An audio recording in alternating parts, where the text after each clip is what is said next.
monsters wanna talk to me. No quarter drawn by lawyers on a crimson sea. We black willows break like waves. We are fragile creatures on collision with our judgment day. Nightbird says she knows my name, but she don't call it out to me beneath the rubble like the way you say it. We black willows break like waves.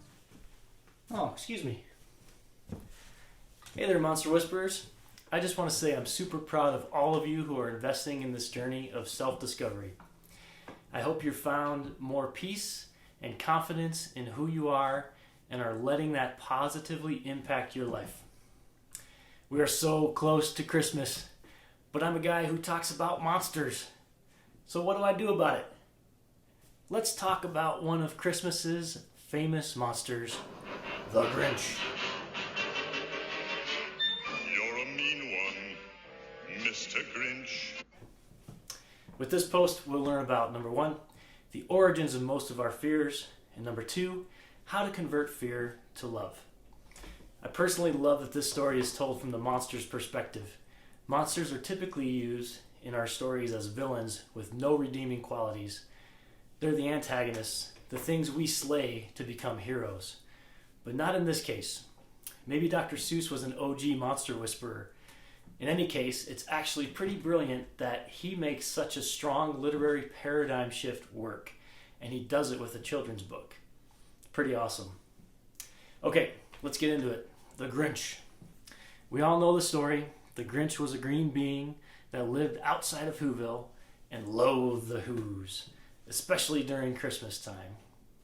They say it's because his heart was 3 sizes too small.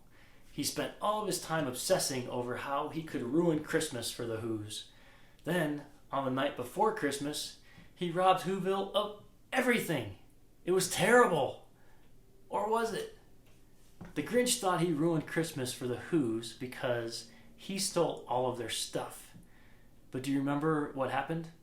Just as he was about to throw all of the Whos things over Mount Crumpet, he heard singing that started in low. Then it started to grow. Almost in unison with the singing, the Grinch's heart also began to grow as he realized Christmas wasn't about giving and receiving stuff. It was about giving and receiving love. His perspective changed as he gained an understanding of the Whos through empathy. He was willing to see life through the eyes of the other, and this increased his capacity to love. So let's get into the lessons. Remember what I mentioned earlier?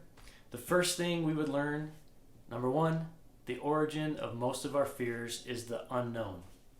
Fear comes from the unknown. When we don't understand other things or other people, it can create fear in us, which leads to stress and anxiety.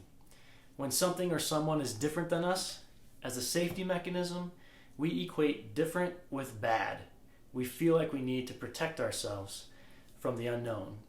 Sometimes we do, but in most cases we don't. I would suggest that you pause when you recognize that reaction and allow yourself to get curious. This curiosity leads to empathy, which brings us to our second point. Number two, empathy converts fear to love. Empathy is our ability to see from another's perspective. It allows us to begin to understand other things and other people. It's one way of making the unknown known. And it's what converts the potential for fear into the potential for love. So there you go.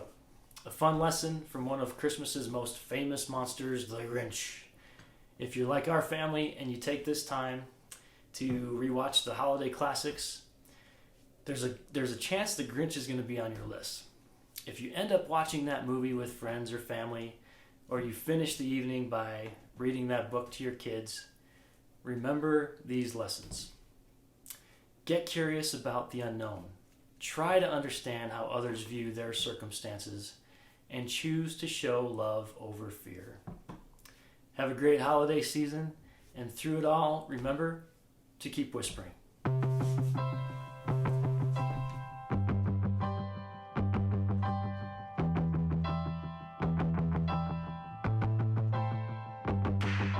Monsters wanna talk to me.